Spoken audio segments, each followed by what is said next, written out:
said police will be watching. Last week, we graduated more recruits from the police academy, and we're surging more officers into the subway system. We recognize that people need to see a visible presence of police in the subway, and we're endeavoring to make sure that that happens. Despite recent violent incidents in the subways, Commissioner Sewell says crime there sits below pre-COVID levels. In New York City, Gernal Scott, Fox News. NYPD Police Commissioner Keechant Sewell on ABC's This Week Sunday, also giving praise to the 5 people who helped police in the apprehension of the subway shooter. There were a number of avenues we pursued to try to locate Mr. James. We made the strategic decision to disseminate his picture, and we had a number of people looking for him, hundreds of detectives looking for him. But I think one of the key factors also is our force multiplier, which are the eyes and ears of our incredible New Yorkers, and we were able to bring him into custody. 5 people will share a $50,000 reward for aiding the police.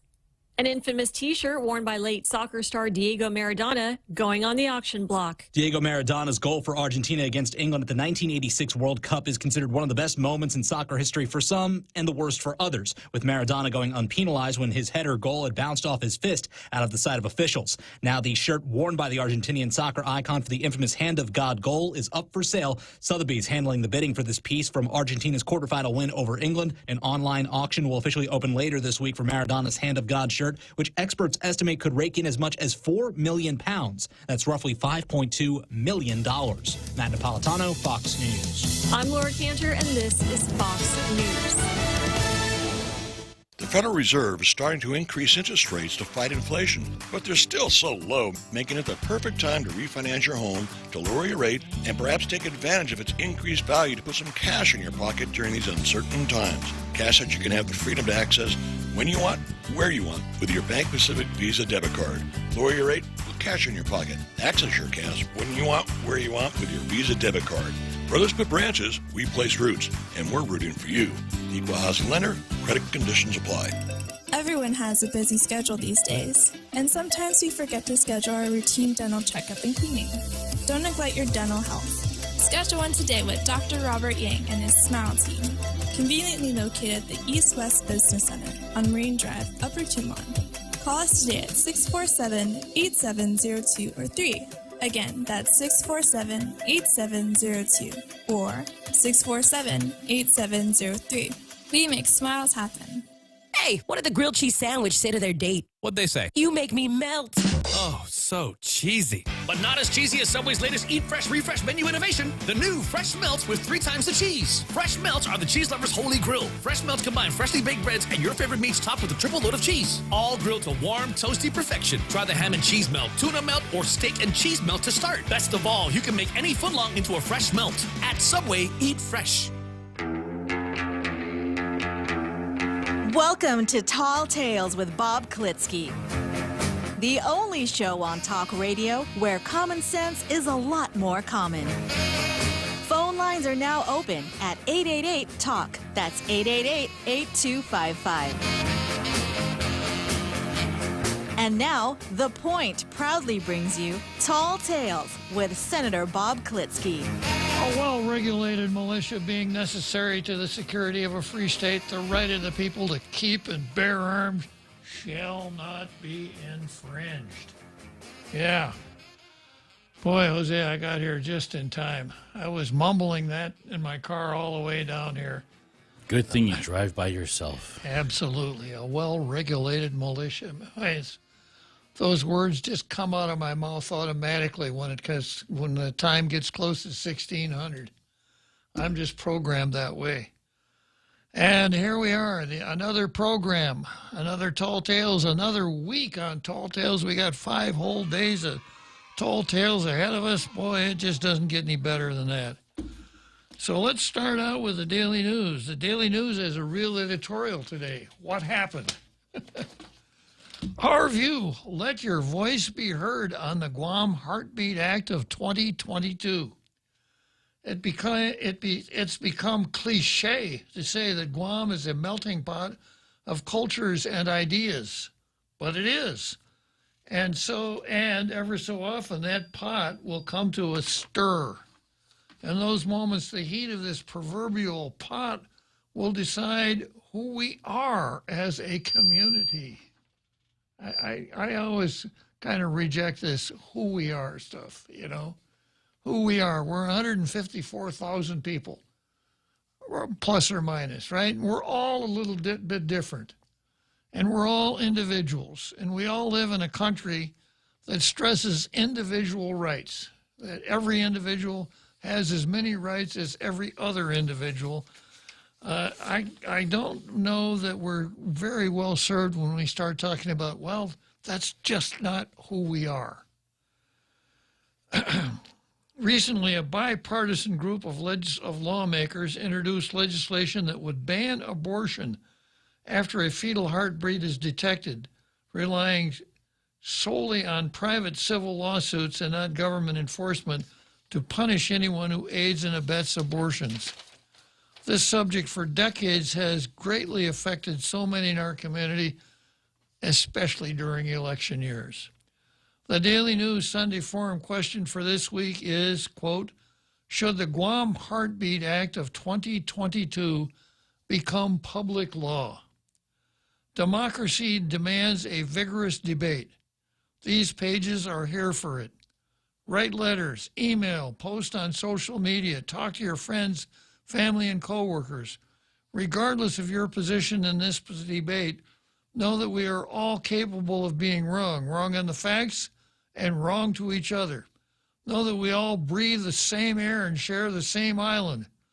For that reason alone, let us remember that if we must agree, let us not be disagreeable. They must have read the Tall Tales Rules of Encouragement. We should argue without being argumentative. We should disagree without being disagreeable. That's hopeful. Yeah. Decide what your moral compass and personal convictions command, but do so knowing that we still must live. Well, not all of us.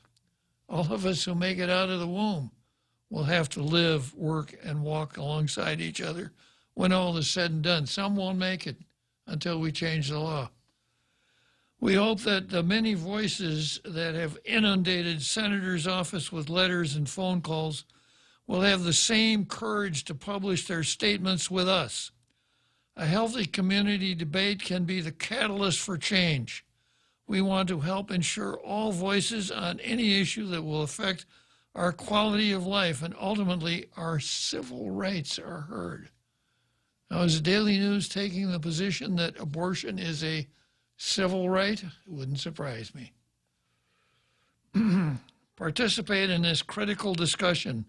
Learn more about the Guam Heartbeat Act of 2022 and how it will allow private citizens to file lawsuits that could potentially infringe upon medical privacy regulations. That confirms it. Let's put our thumb on the scale here, Daily News. Let's make sure that everyone, we solicit all opinions, but that we let you know in advance which ones are the right ones and which are the Never wrong. mind the kumbaya we just talked about earlier. Yeah. Visit, and there's a website there, or navigate through GuamLegislature.com to learn more about Bill 219-36 will affect and how. I think they got the bill number wrong. It should be 291, I believe. 291 and not 219, yeah. Well, close enough, right? Email your opinion on this measure to voice@guampdn.com. Be heard. Yeah. Well, not bad. You didn't have to throw that one in there, though. If you hadn't done that, you were probably in the running for a blue star, but you spoiled it with that one sentence. I'll go back to it again. Participate in this critical discussion. Learn more about the Guam Heartbeat Act of 2022 and how it will allow private citizens to file lawsuits that could potentially infringe upon medical privacy regulations. You want me to fix it? Yeah. On the practice of abortion, which kills an unborn baby. Exactly. Yeah. Balanced. Very good. Thank you, Jose. All right, let's take a peek at the card. Of course, I start out with Paul Zerzan versus systemic racism. Was quiet over the weekend. He didn't say boo. And then we've got Helen Middlebrook versus Jane Flores and others. And we know who they are. I think I've still got their names around here somewhere. We've got Marjorie Day Benedictus. A doctor. A real doctor, yeah. Versus and others, right? Jane and others. We've got Sherry Kolb versus abortion. And this picks up on Jane's follies. Sherry Kolb, by way of introduction, is a lawyer and a columnist who writes quite regularly for I suspect mostly lawyers pay attention to it. It's called Justicia, and they comment on late-breaking Supreme Court cases, important federal statutes, things like this. She's very, very liberal, but she's also a very, very good writer. So whenever she writes something, I always read it. In fact, I don't read it, I study it. Every once in a while, I even agree with her. And then we've got senators versus abortion. So we're loading up in the beginning of the show here with abortion, hoping that every tailgater out there will write a letter to the Daily News talking about the abortion issue. And don't be misled by that editorial.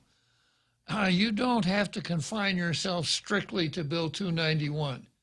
And you don't have to be scared by the Daily News saying, look out because it might influence, just skip that and write what you really think about the issue. And I think it has to be in by Friday at close of business. Okay, then we've got we've got Levin, our esteemed Attorney General, versus Dr. Akoma. We've got Nicole Chargaloff versus Lou and Josh. Simon versus Clint. Simon took the gloves off. And let's see. I think that's about it for today, unless we get into some of the stuff that was on the calendar for last week. I was going to talk a little bit about Shaq O'Neal filing suit against Payless Shoe Source. Have you heard about that, Jose? I have not. Yeah. Payless Shoe Store is that national kind of bargain shoe store that sells men's and women's shoes. It seems like Shaq went into the shoe store and we broke the news on Friday that Shaq O'Neal has finally let his inner female come out and is attempting to sign up with the Los Angeles Sparks. Yeah, the WNBA team. Yeah. And Shaq was really angry at Payless Shoe Source because they didn't carry size 29, as you were, size 23 high heel shoes. And he sees this as a not so subtle form. How dare you! So a not so subtle form of discrimination against men, people who were born men who now really feel more like females. So if you can't dress like a female, isn't that unconstitutional, Jose? Absolutely. Yeah. Let me look at this living constitution. Yep, it's in there. Yeah, it's in there. All right. So I don't think I have to spend a whole lot of time on Paul Zerzan and systemic racism. You'll notice that I am wearing what color shirt today? That is a red shirt. It is a red shirt. It's Red Shirt Monday, and I have worn a red shirt. It's the same color as the rice you will see in the pan the next time you go to a place where they serve Fiesta food. Don't let anybody tell you that rice is orange or that my shirt is orange. That's not the narrative. Who are you going to believe? Your eyes or me, who's sitting here telling you I believe you. What the narrative is? Yeah, that's much more important. Since today is Red Shirt Monday, that means that right after the big halftime show, it's going to be time for Hope Screen Test again. So if you've never seen Hope Screen Test, You're going to want to stick around for that. Yeah, so let's see. First on the list, I always start out with who's complying with Public Law 36-34. DOE this time didn't make the cut. DOE is going to have a meeting. I cut off the time and date of the meeting, but they're going to talk. Boy, it's so small I can just barely read it.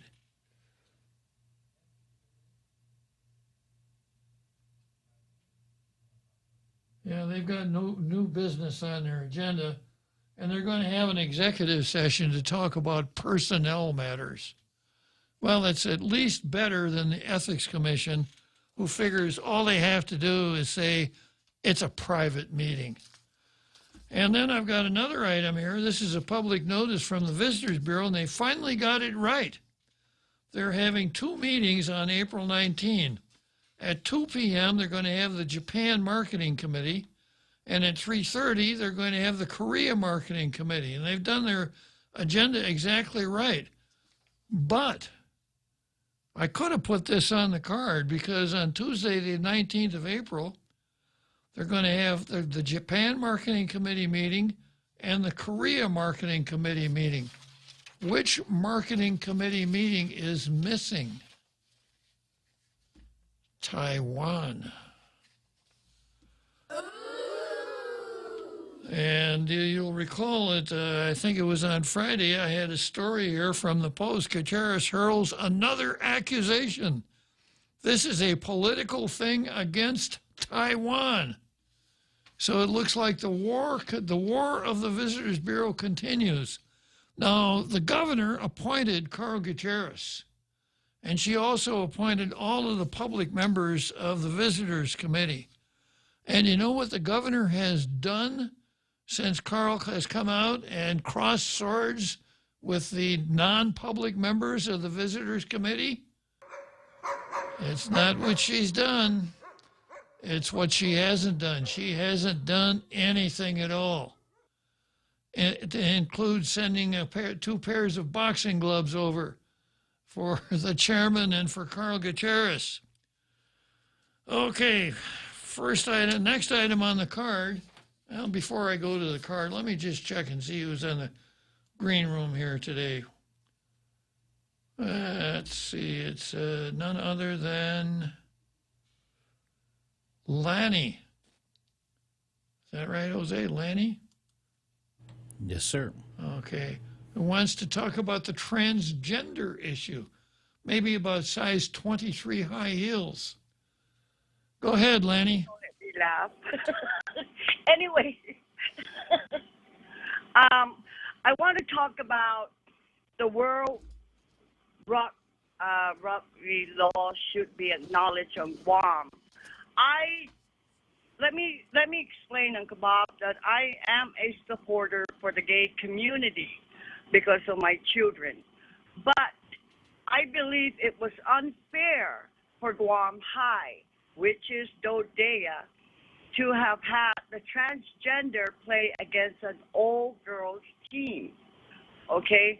Because in reality, Uncle Bob, that boy was born as a male and then wants to be a girl. That is so totally unfair to the children, okay, with who plays an all-girls team. And it's just, I don't want to say the word wrong. I just want to say it is unfair. Let me help you, Lanny. Let me help you with that, okay? It's wrong. Yes. Okay, go ahead. Oh, I promised my daughter I wouldn't say it, but, you know, in reality, it's wrong. It's totally wrong. To have a transgender on a team, Uncle Bob, who hurt the girls' rugby team. Okay, that transgender shouldn't have been playing, and it doesn't matter if it's Dodea. So they need to pass that law, and we need to acknowledge that no transgender should play with the old girls team. Okay? It's just plain wrong. Yes, you are right, Uncle Bob. It's plain wrong. It is wrong. Let the girls grow up to be women. Let the little girls grow up to be teenagers. Okay? But when you have a transgender playing, why don't we just make it co-ed? And let's see how the transgender will play with the boys and the girls. Okay? But no, I don't agree that the transgender should be in an old girls team. Okay? And with this abortion thing, Uncle Bob, I don't agree with abortion. I really don't. If you are mature enough, be responsible enough to take care of the child. It breathes within you. You feed, you drink, and the child does not have a say-so. Let's terminate the pregnancy. No. There are other options that you have. And you don't come up. I put you in mute. I can't hear you. So I'm going to let you go. And thank you for letting me talk today. Yes, and thank you for saying it is wrong. It is dead wrong to have a transgender play with girls. Well, you said it, Lanny. Thank you very much for calling. Yeah, well, Lanny really hit the nail on the head, didn't she? I did a little research over the weekend. Well, actually, I didn't. I was just online, and I ran across the story that I ran on Friday, where we have made national news now. And there was an exchange, a Twitter exchange. You know how reliable that is or isn't. But this one tweet said that the guy, and I'm not going to call him a transgender. This is how we get in trouble. We start changing the language. We start making up words to name things that really don't exist. And when we do that, we change our ideas of where we should be going, and we make bad mistakes. So the guy that played in that rugby game is 6 feet tall. Yeah. So, Lanny, if you were listening, I think it's wrong for that guy to be playing in girls rugby, right? But I also think it's wrong for the adults to let it happen, to just stand there and watch and say, whoa, that shouldn't happen. You know, and I made the point that the coach of Tijan should have called a timeout and said, hey, ref, it's timeout. There's a boy out there in the field. Get him off the field so the girls can play rugby. And if the referee wouldn't do it, he should have said, come on, girls, we're going home. I'm not going to put you out there in harm's way. But he didn't do that. The referee didn't do it. The league officials all were mute on the subject. They wouldn't say boo. When they asked the person at the Department of Public Schools, Erica Cruz, what the Department of Education's position was, we're working on it now, and I'm going to work closely with legal counsel.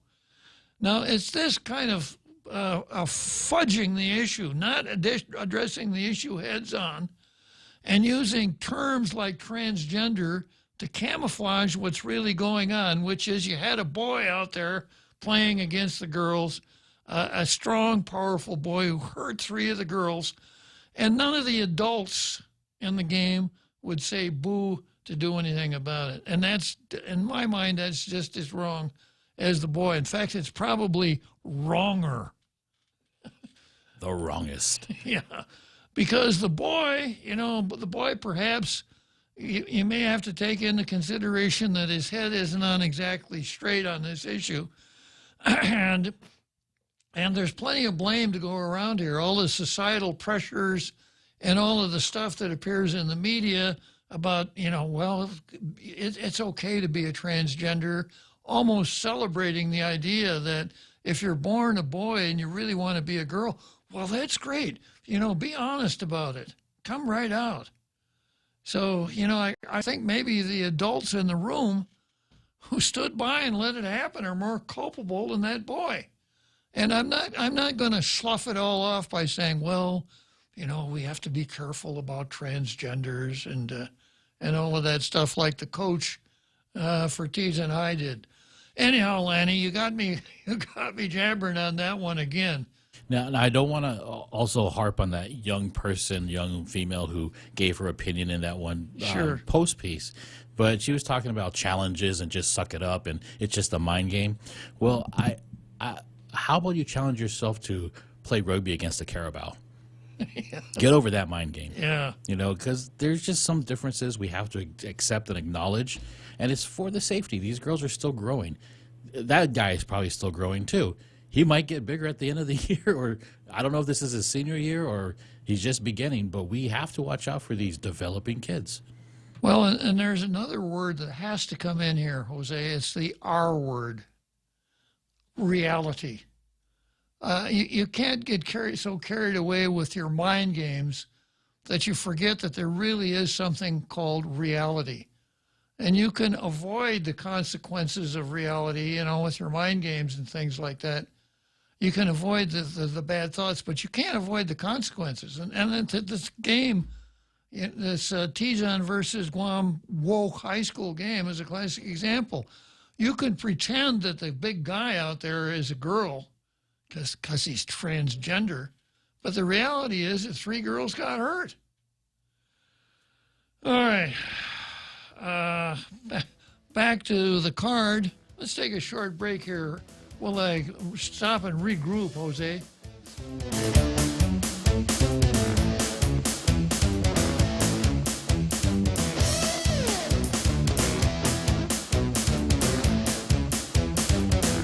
$15 might not get you that far, but Chili's is bucking the trend with $15 meal deals. At Chili's, $15 gives you not 1, not 2, but 3-course meal deals complete with a drink, a starter, and an entree. Mix and match 3-course meals 15 ways to Sunday with soup, salad, or chips and salsa to start, and ranchero chicken tacos, honey chipotle crispers with rice, bacon ranch quesadillas, or personal fajitas for the main course. Build your own $15 meal deal at Chili's. More life and great value happen here. Half a day. Patsy Gogri from Security Title here with information about what a title company does. The title side of our business determines who owns a property and guarantees your ownership with a title insurance policy. The escrow side acts as an independent third party, managing the transfer of money and documents between the buyer, seller, lenders, and others. Security Title has a management of real estate closings down to a science. Give us a call. We are here to help. Welcome back to Tall Tales with Bob Klitzkie, Guam's single voice of reason. Call now, 888-TALK. That's 888-8255. So here we go. This item on the card, Helen Middlebrook versus Jane Flores and others. And once again, here are the others. The ones that signed off on an article called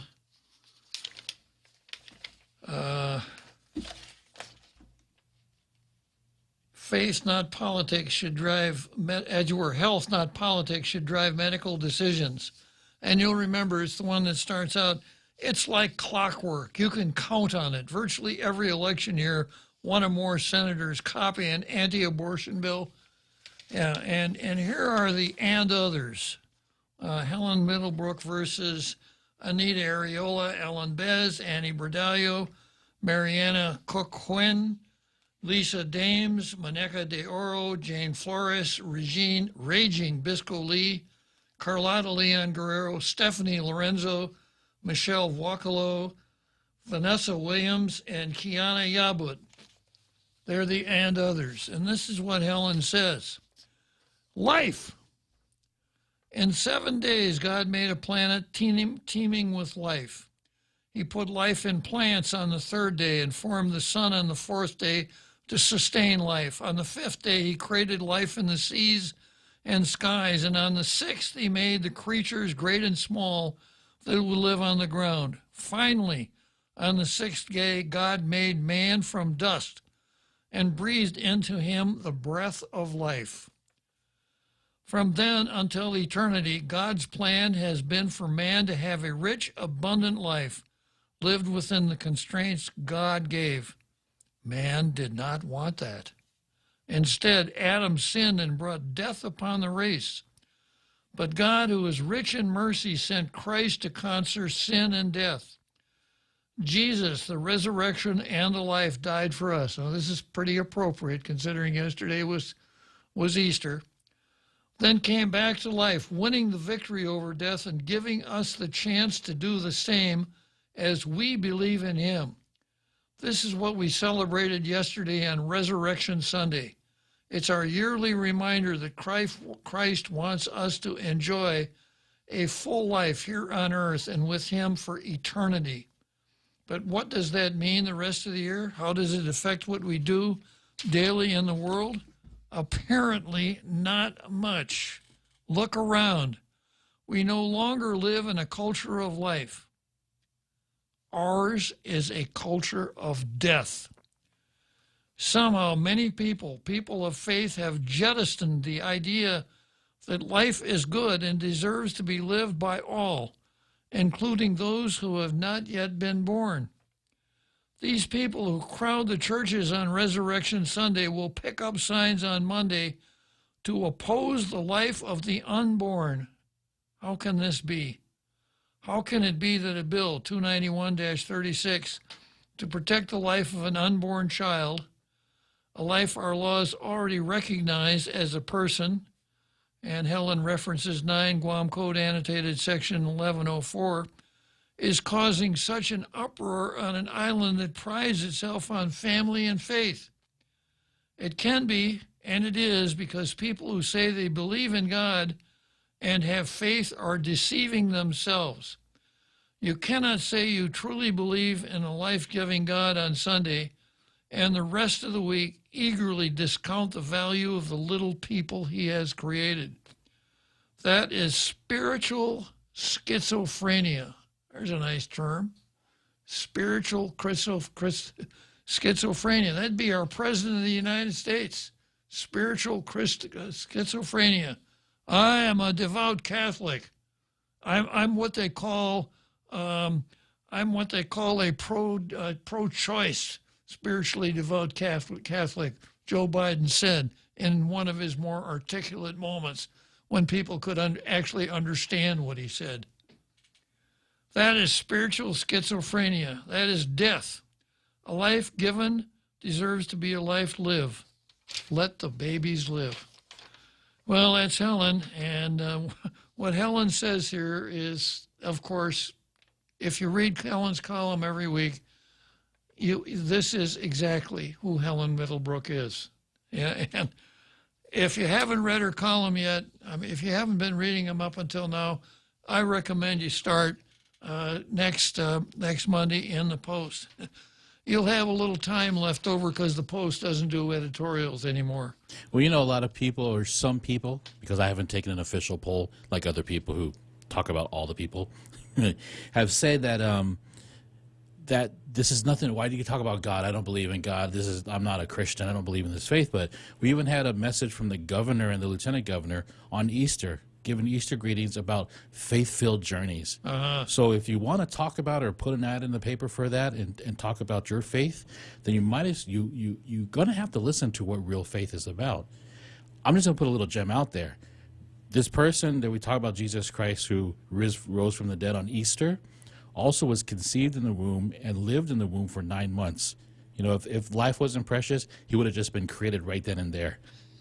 But he had to stay in the womb for 9 months because he had to become fully human. That's right. Think about that. Exactly. That's a good point. And an omnipotent God, had he wanted to, could have snapped his fingers. Right then and there. And he could have been 33 years old. No need for a Mary. Yeah, 33 years old the first day, right? Good point, Jose, as usual. Okay, before I get into Margie De Benedictis versus Jane Flores and others, I've got, let's see, I've got Shep. All right, Shepard is on the line. Hey, hello, Shepard. Hey, how you doing?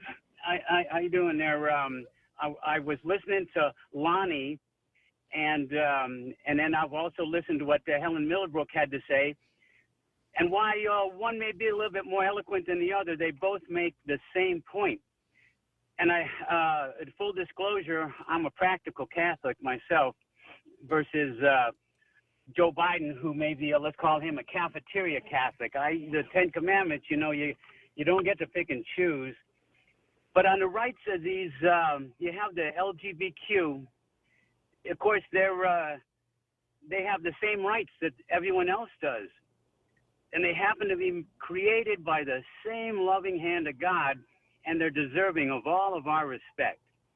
With that said, these people who born male would think they're female have no business playing sports against women, whether it's the soccer player local or that man who won the 500 freestyle, you know, in the NCAA Women's Championship. They got no business being there. We just have to find, as a country, a way to convey our love and our respect without going overboard and doing these crazy things just to prove how, woke or whatever, how woke we are. There's plenty of other ways to say, you know, I love you, or as more simply put, love thy neighbor.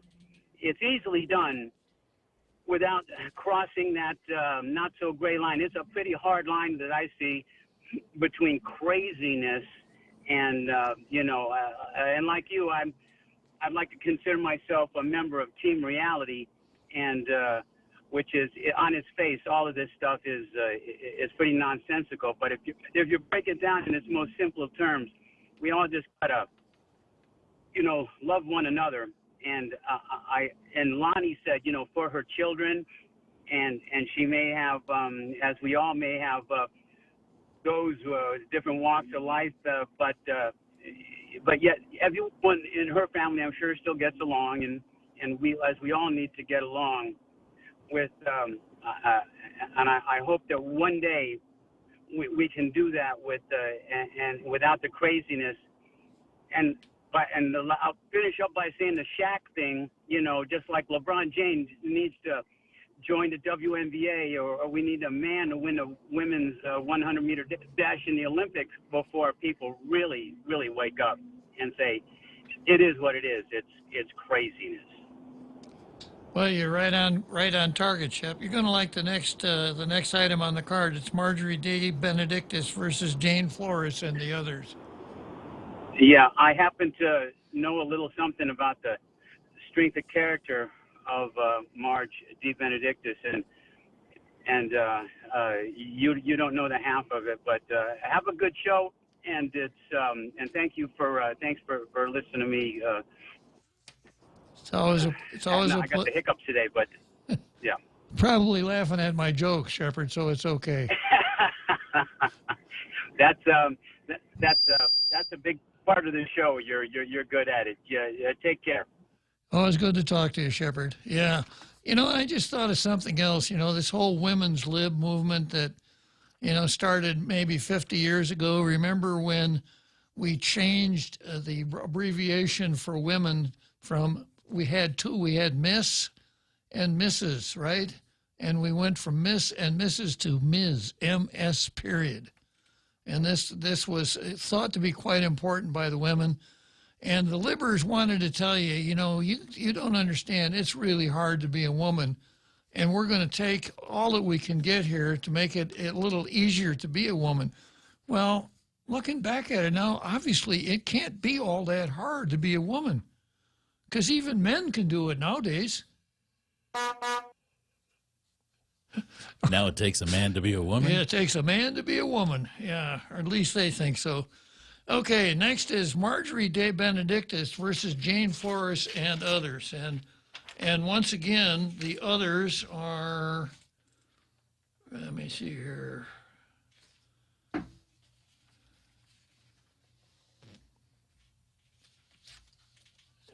did I do with that?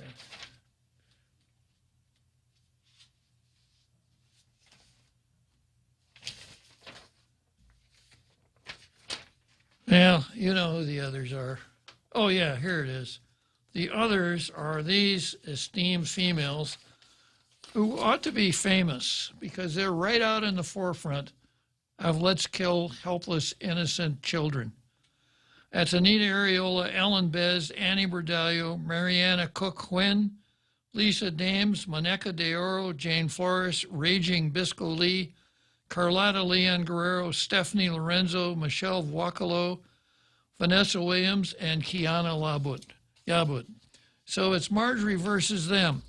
And Marjorie De Benedictis, who is an MD, says there's no medical justification for abortion. It disappoints me that some members of the Guam medical community taint the profession by supporting the deliberate killing of unborn children. In blunt language, that is what termination of pregnancy means. Whenever a pregnant woman presents herself to a doctor, the physician is responsible for treating 2 patients, and this does not include fulfilling the wish of the woman or her male partner to rid herself of an unwanted child. There is never a medical justification for an abortion, and physicians know this. A little inside dope here, folks. Women who undergo abortions are at much higher risk for substance abuse, depression, and suicide, known risks among others that abortion advocates deny. Despite ongoing wishful thinking and predictable rhetoric of abortion advocates, a half-century of legally available abortion has done nothing to solve health, social, and economic problems faced by women in particular and society at large. The first ethical rule of medicine is to do no harm. Clearly, abortion violates this as it kills one of the patients and risks lasting harm to the other. Doctors have no business executing capital punishment on unborn humans whose only crime is being unwanted by their parents. Physicians who commit the gross overreach of intentionally killing a human being are, at best, ignorant of the ethical boundaries of the profession. At worst, they are motivated by ideological pride or greed. Marjorie De Benedictis, MD. Good for you, Marjorie. And Marjorie's been kind of in the forefront of this battle for a long time, testifying at the legislature, et cetera. You know what's interesting is there are a couple of doctors, island doctors, that are on that list of women who signed their name. And I don't know if you're going to get to that letter to the editor by Tim Rohr, but he pointed out a very good observation. Not one of them are performing abortions on island. That's right. Why is that? None of the OBGYN doctors or the pro-aborts are performing it because... And they can. And they could. Yeah, there's nothing stopping them, except the fact that hard as they would try, they can suppress their conscience, but they can't make it disappear. It's still there. It's still gnawing at them. Okay. Next, I've got Sherry Kolb versus the baby. And this ties into something that my friend Andrew Zawolinsky, his name starts with a Z, so in Guam, of course, we would pronounce it Jawolinsky, right? Andrew Jawolinsky dropped off for me, and it deals with the Newborn Infant Safe Haven Act. Of course, I know about this, but I appreciate Andrew's thinking about me and bringing that along. And the Newborn Safe Haven Act holds that a woman may take a newborn child and deposit the newborn child at a fire station or a couple of other places. No harm, no foul. It'll be anonymous. And the thinking is that if you really can't raise the child, you won't have to. Someone else will, the child will be foster care and adoption, and you won't have to raise the child. It just doesn't seem like it sorts out really meritorious people, but I suppose it's a realistic approach to a problem, much better than the ones that the Flores Follies has signed up to. Well, if the mother isn't going to provide a proper upbringing for the child, it's better just to kill it in the womb. Yeah, might as well. Let's do a cost-benefit analysis here. But what we really got to get back to here is this. It's impossible to separate our choice of whether and when to have children from every other choice in our lives. That's one of the signatories here, Vanessa Williams, who's not a doctor. She's a lawyer. She ought to know better. But here's Sherry Kolb, who writes for Justitia, a very left side lawyer, good writer, logical thinker. And here's what she says. And this is the unfortunate rebuttal to the Newborn Infant Safe Haven Act, which was proposed as what some people would be. Well, here's the solution: you could have the baby and you won't have to raise it, so no problem. Just use the Safe Haven Act. And here's what Sherry says: early next month at Cornell Law School, the Federalist Society is hosting an event at which a pro-life visitor, Samuel Green, will be debating and discussing abortion with my friend and colleague, Professor Deborah Dinner. I'm going to make a judgment right here. Deborah Dinner, the pro-abortion lady, Professor Deborah Dinner is out to lunch.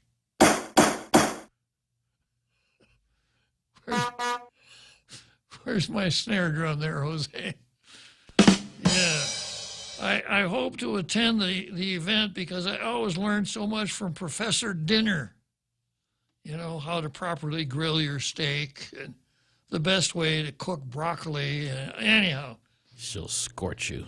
About the history of feminism and the way in which women have effectively seen through the neutral patina that so often cloaks policies that systematically disfavor girls and women. Now, here's a sentence for you. The neutral patina that so often cloaks policies that systematically disfavor girls and women. I took a quick look at Green's amicus brief in Dobbs versus Jackson Women's Health Organization. That's the big Supreme Court case coming up. Let's take a short break here, and we'll come back to Deborah Dinner, at least for the main course. Listen to The Point anytime, anywhere on Odyssey. Odyssey is your new audio home for all the music, news, sports, and podcasts that matter to you. Find your favorite stations like The Point and discover more. Music stations, local and trusted news sources, sports talk and team coverage, plus today's biggest podcasts. Find it all on the Odyssey app. AUDACY. Back at it again with the Lenten season menu with Mezcla, giving you a variety of food you can enjoy and pick from, like the fish tacos, spicy buttered shrimp, parrotfish escabeche, lobster pad capral pasta, crab-crusted Chilean sea bass, and more. There you have options. Offered at Hagatna location for lunch and dinner only at Mezcla. For reservations, call 671-479-2652. What are you waiting for? Let's go celebrate the Lenten season with Mezcla.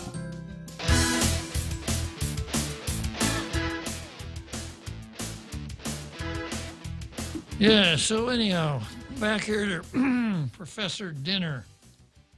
One of his main arguments, that's not Deborah Dinner, one of his main arguments, Samuel Green, against abortion is that anyone who does not want to keep a baby, politically correct language, anyone who does not want to keep a baby can give them up for adoption.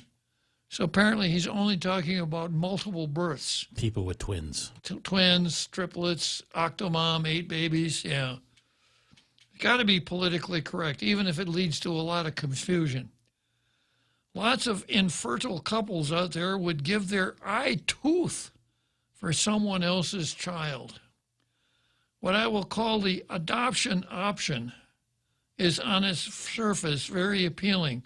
It sounds like a win-win solution because the woman need not keep a child she does not want, and a childless family can rejoice in adopting their miracle baby. In this column, I will make the best case I can for this argument against the right to adoption. It will surprise no one, however, that I find the argument unconvincing because it doesn't result in killing the unborn baby. My addition. I will explain why after developing the case for the adoption option. I won't spend much time on the adoption option. With adoption, you know right away that you do not have to bring home another mouth to feed.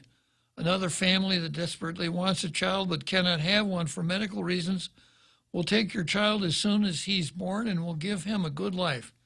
They will always be grateful to you for sparing the life of their child, and you can continue to live your life without the intrusion of another infant. Sounds good to me. I don't think it would sound good to Vanessa Williams. But what's wrong with the adoption option? In theory, the pro-life advocate is making sense in the above hypothetical question. She identifies the source of the pregnant person's dissatisfaction and offers a solution that addresses that source. If you don't want to take another baby home, the adoption option allows you to avoid taking another baby home.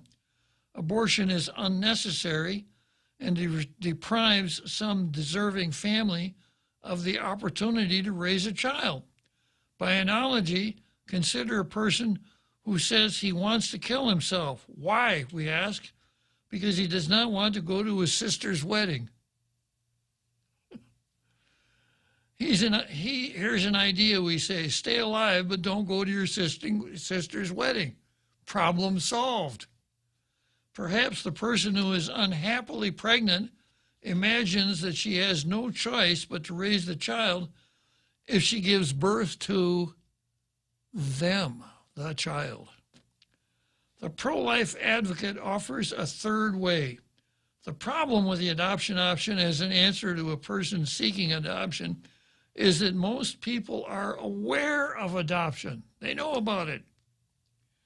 Unlike someone who is suicidal, moreover, the person who wants an abortion is not presumptively irrational or incapable of thinking about alternatives. They therefore have selected abortion because they do not want to carry an unwanted pregnancy to term.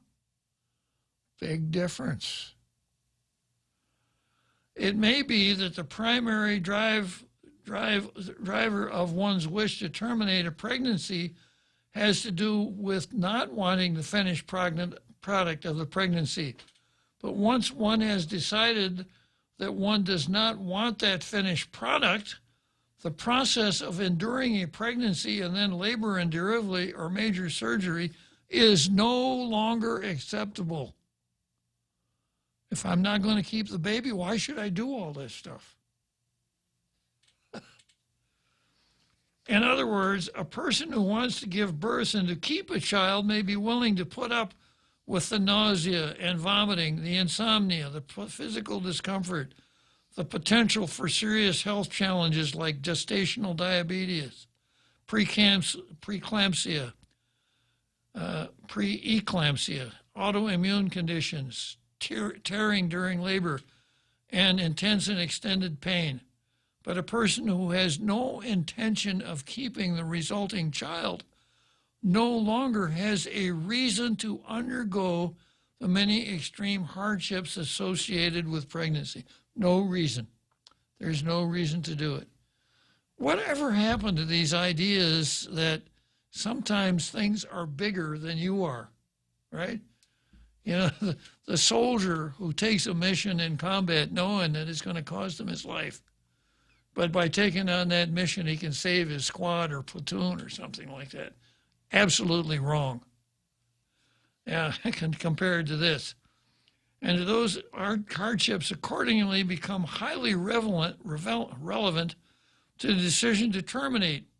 The answer to the question, why are you having an abortion, then becomes, not because I do not want to have a child, I also do not want to go through all that a pregnancy and labor entail.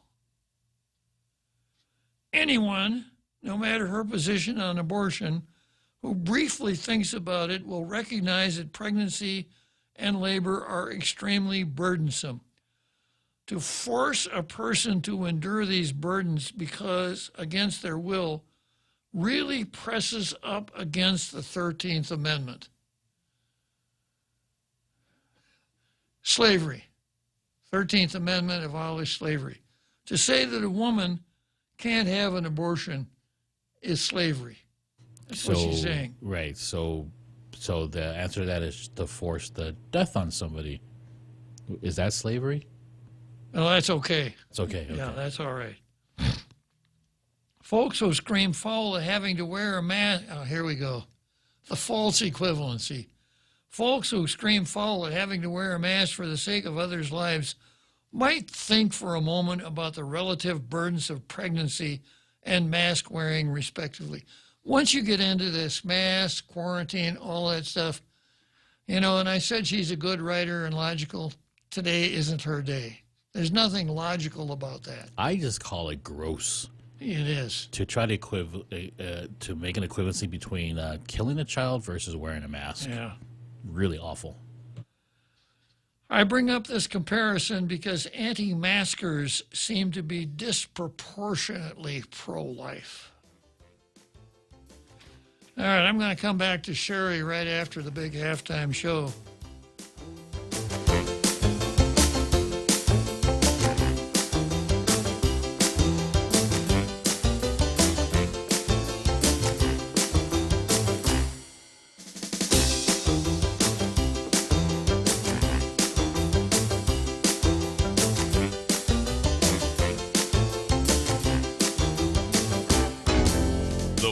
Is KUSG, Hagåtña, Guam, 93.3 FM and 104.3 HD3.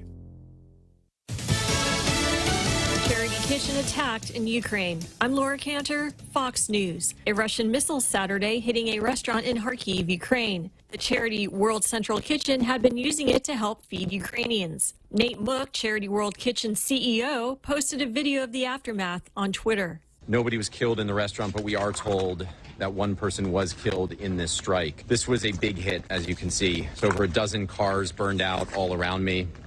Just pieces of cars in a tree here. Just a tremendous amount of carnage left behind for no reason. The attack injuring 4 workers. North Korea launching a missile test Saturday. U.S. and South Korean officials are concerned that this may be a sign that the North could carry out very shortly a large-scale nuclear test. South Korea's military said that on Saturday it detected 2 launches from North Korea's east coast towards the sea. They traveled about 70 miles, reaching 15 miles high at a max speed of Mach 4. Fox's Alexandria Hoff. A suspicious-looking package that caused chaos at Boston's Logan Airport Sunday, turning out to be an old video game console. A judge set a $25,000 bond Sunday for a suspect in Saturday's Columbia, South Carolina mall shooting that injured 14 people. Jawayne Price, charged with unlawfully carrying a gun, had his bond set at $25,000 with several stipulations. The judge said he must wear a GPS monitor on his ankle and can neither go to the Columbia Center Mall nor contact anyone involved in the incident. Price was one of 3 people held as persons of interest, but 2 were released. Fox's Gernal Scott in New York. The Boston Red Sox will be missing several players in its upcoming series at Toronto because they are unvaccinated. Canada's COVID restrictions not allowing them to play there. America is listening to Fox News. We're already Pika's best radio station, but we're always looking for ways to be even better. Announcing the point on Alexa. In addition to our FM and HD radio feeds, our incredible app, informative website, Facebook Live, and YouTube Live, you can now tell Alexa to stream The Point. And your smart speaker will start playing whatever we're saying. News and views 24/7 with your 4-word command. Alexa, stream The Point. Back at it again with the Lenten season menu with Mezcla. Giving you a variety of food you can enjoy and pick from, like the fish tacos, spicy buttered shrimp, parrotfish escabeche, lobster pad capral pasta, crab-crusted Chilean sea bass, and more. There you have options. Offered at Hagåtña location for lunch and dinner only at Mezcla. For reservations, call 671-479-2652. What are you waiting for? Let's go celebrate the Lenten season with Mezcla. Pope Francis addressing a huge crowd for Easter Mass at the Vatican Sunday. It is Easter Sunday at the Vatican, the day Christians celebrate the resurrection of Jesus Christ. The faithful have been arriving for days to celebrate Holy Week. The pontiff presiding over the Eucharist celebration. His Holiness celebrated his first Easter back as Pope in 2013, shortly after succeeding Benedict. Pope Francis called for an Easter truce in order to reach a negotiated peace. The call for peace apparently falling on deaf ears, though, as Russia did resume rocket and missile attacks on Kyiv and western Ukraine. Fox's Ashley Strohmeyer. Colonia High School in Woodbridge, New Jersey, the site of radiation testing after former student Al Lupiano, an environmental scientist, made a major discovery. A significant cluster of former employees and students have been diagnosed with rare brain cancers. Al Lupiano telling Fox News about his findings.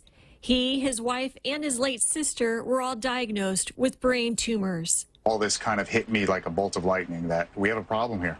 And I started on my search then of trying to figure out how extensive the problem was and asking people if they knew anybody with a brain tumor. And here we are today with 105 people. This weekend's box office has a new champ, but its performance was less than magical. A first-place finish falls short of expectations. What you're doing is madness. With or without you, I'll burn down their world. Fantastic Beasts: The Secrets of Dumbledore grossing an estimated $43 million in its debut, a franchise low for the third installment of the Harry Potter spin-off. Last weekend's winner takes a big tumble, Sonic the Hedgehog 2 hauling in $30 million, down nearly 60%. Coming in a distant third, the action-adventure comedy The Lost City earning $6.5 million. Everything Everywhere All at Once and Father Stew round out the top 5. Steve Rappaport, Fox News. I'm Laura Cantor, and this is Fox News. Howdy, folks. KFC's Colonel Sanders here. I'm excited to announce 3 of my favorite flavors coming together: honey, garlic, and butter. And we're putting them on my delicious KFC Extra Crispy Chicken for a limited time. Grab a bucket for the family or try them on my chicken strips. The new honey garlic butter chicken is now available at your favorite KFC location. KFC, it's finger-licking good. Half a day. Patsy Gogri from Security Title here with information about what a title company does.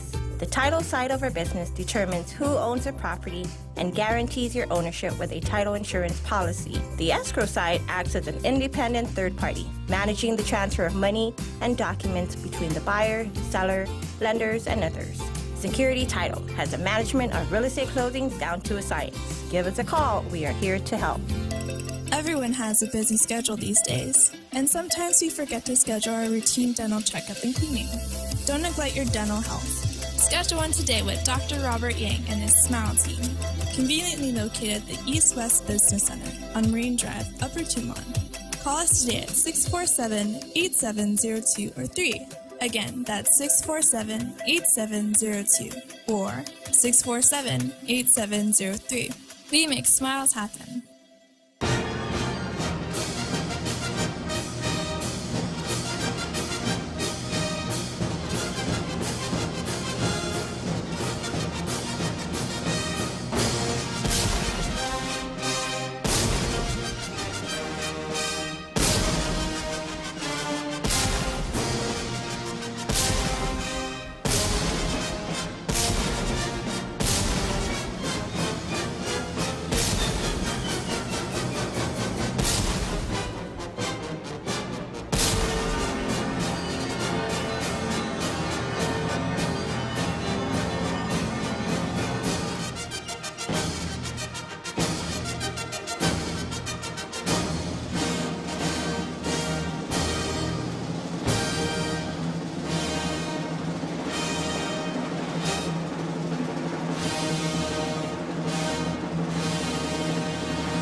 Okay, so here we are, Tall Tales, big halftime show, another success. We really like those big halftime shows. And it means we're in the second half of Tall Tales, but no worries. We still got 4 more whole days of Tall Tales this week. So I'm with Sherry Kolb, a very liberal left-wing lawyer who writes for an outfit called Justicia. Sherry's usually pretty logical and he's a very good writer. But she kind of goes off the rails on abortion here. She makes a case that is tolerable if you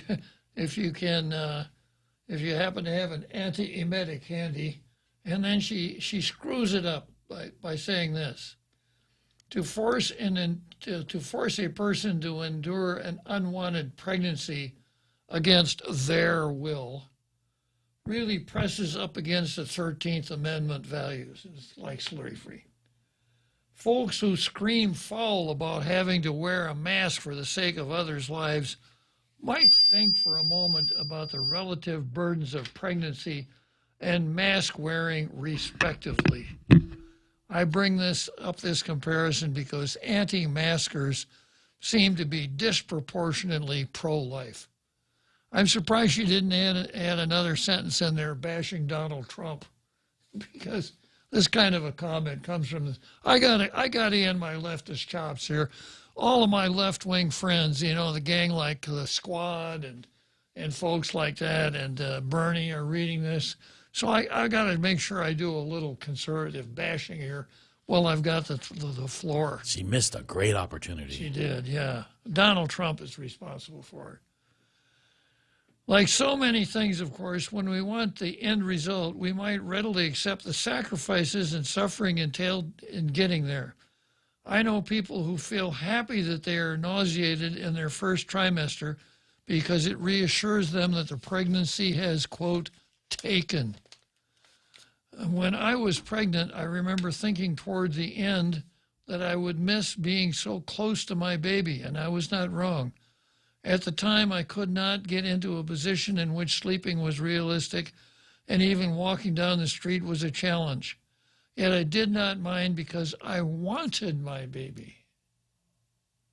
Well, that's all that matters. The I is what matters here, yeah. Were I suffering through the same pain and discomfort so that I could hand my baby to someone else, my entire outlook on the experience would have been opposite of what it was. Yeah. And the reason I brought this along here, this is somebody who doesn't have to bash the church or anything like that, who's going to sit down and give you what she thinks is a really rational argument in defense of abortion. Yet I did not mind because I wanted the baby. Were I suffering through the same pain and discomfort so I could hand my baby to someone else, my entire outlook on the experience would have been opposite of what it was. Yeah. It's amazing because this mindset is the same mindset that makes everybody feel like they should be a champion for anyone who's oppressed in their minds, anyone who is impoverished, anyone who doesn't have what they deem as being entitled to things, right? Yeah. Except for when it comes to them born. Yeah. Then they're just nameless, faceless blobs of cells. Non-entities. Yeah. If I got to hand it to somebody else, I'm not going to go through this. It's impossible to separate our choice of whether and when to have children from every other choice in our lives. So, I know that some pro-abortionists, pro-abort types, want to talk about pro-life and pro-choice. And they say, why do you have to use the word abortion? Some people are pro-life, some are pro-choice. Aren't we all the same? Aren't we? No, we're not. We're not all the same. We're not all good people. Your approach, your answer to my question, this one question lays it all out. This is the question. When is it okay to kill a helpless, innocent human? And the answer is always the same. Never. No matter how much you dislike the discomforts of pregnancy, no matter, Vanessa, how many other things you've got planned. You are the president of the Bar Association. After all, you probably want to go to the ABA convention. And boy, what does she say? It's impossible to separate our choice of whether and when to have children from every other choice in our lives. So this whole thing is so dark. Responsible people who are identified as responsible members of our community. So conversely, if a mother who has given birth, to a child is suffering from postpartum depression, Yeah. is that rationalization to terminate the life of their child? Well, if you did, would the postpartum depression go away? Probably not, but I mean, it'll Kinda probably make same. them feel good. Yeah. Yeah, so, when you examine the real arguments here, what these pro-life folks, pro-choice folks are really saying, the Vanessa Williams and the Sherry Cobbs, and then you see we've got women leaders in the medical, legal, local, government, and civic communities on Guam advocating the same thing. You can't say this is kind of, it's a matter of, there are two sides to every. It's not. There's only one real side here. And the side that Anita Areola, Ellen Bez, Annie Bordallo, Mariana Cook, Hun, Lisa Dames, Monica De Oro, Jane Flores, Raging Bisco Lee, Carlotta Leon Guerrero, Stephanie Lorenzo, Michelle Vuacalo, Vanessa Williams, and Kiana Yabut, just on the wrong side. They're on the side of evil is where they are. There's no other way to explain it. All right, sticking with the same issue here, senators versus abortion. Senators weigh in on bill to tighten abortion laws. After last week's introduction of the Guam Heartbeat Act, which would ban doctors from performing abortions after a fetal heartbeat is detected, all 15 senators were asked if they supported legal abortions and if they would vote in favor of the measure. 7 of the 15 senators in the 36th legislature responded. That would be Amanda Shoughton. They must have given her a 3-day warning before they popped the question on her. Talina Nelson, San Augustine, Jose Pito Terlahi, Tello Taitigui, Clint Rigel, Sabina Paris, and Speaker Therese Tetlahi. They didn't respond. I'm sorry, they didn't respond, yeah. 7 didn't respond to PDN's questions as of 5 p.m. Friday. Well, Shelton, they didn't give Shelton enough time. She had to pass 3 times first. You only asked once. 6 of those who responded said they were opposed to abortion, though positions on the Heartbeat Act varied. The bill, similar to a Texas law, states that the prohibition on abortion to be enforced exclusively through private actions rather than government enforcement. It would give residents the power to file a civil lawsuit in Guam courts for a minimum of $10,000 against anyone who performs or induces an abortion after a fetal heartbeat is detected. It was introduced by Nelson, Duenas, Shelton, Ada, Shelton, co-sponsor but didn't comment, and Frank Blas. Several Republican senators said they were firmly opposed to abortion.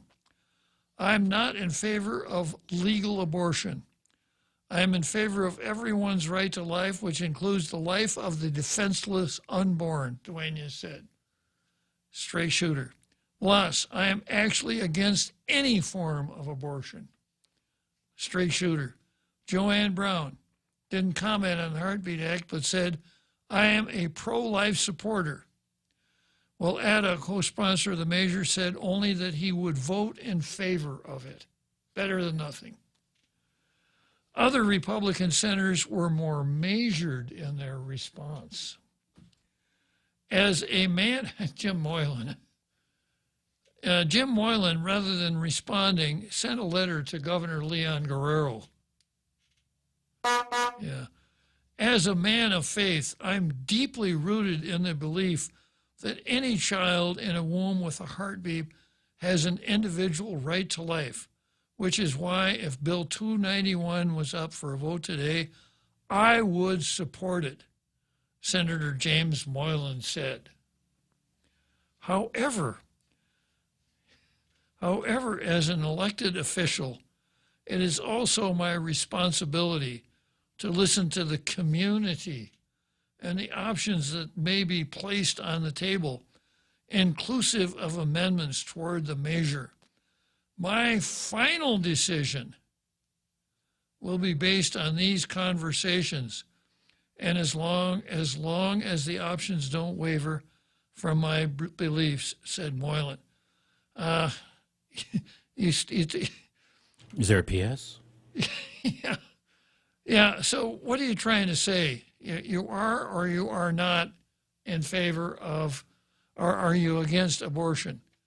So, you're kind of repeating one of those everybody knows, that when the bill is on the floor, the bill gets amended. You may vote for some of the amendments, you may vote for the other ones, but the really important thing is what so often people refer to as the bottom line, borrowing some accountant lingo there.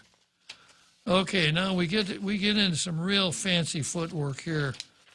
We never knew, we would have expected that Mary Camacho Torres could have been a ballerina,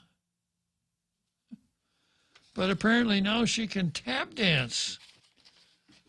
As has been my practice, I will consider all testimony on this proposal should it make it to the floor, said Mary Camacho Torres.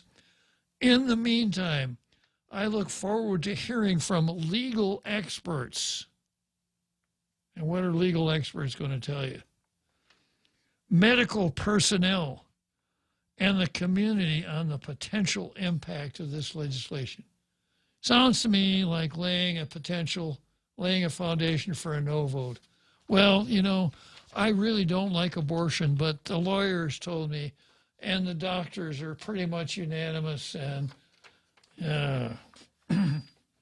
she goes on to say, well, I am personally pro-life. I believe this includes protecting those outside the womb. Why does everyone think that every legislation has to be a Swiss Army knife? Well, and this is so shallow. What about the kids? What about the kids outside the womb? What about the poor children and the children that don't have good medical care and the children that have really crappy what about them? What are you going to do about that? And did you consider the war in Ukraine? Come on now. Yeah. And besides that, they still want to dump the water from Fukushima into the ocean. So what about that? Vice Speaker Tina Munga Barnes was the only Democrat to respond. I was a young mother who chose life, a decision that I did not make lightly and did not regret for one moment.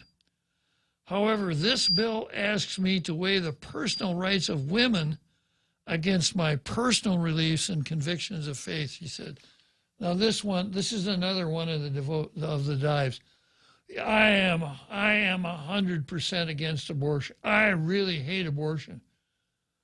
But as a representative of the people, I just don't think that I should impose my personal beliefs on other people, unless we're dealing with the insular cases or some other stuff, Imagine if the Dred Scott cases were going on today. Yeah. I'm personally against slavery, but I support the right of those owners to have their own property. Yeah, and I support the rights of all of those Democrat Southern legislatures to make laws dealing with people's property. Yeah.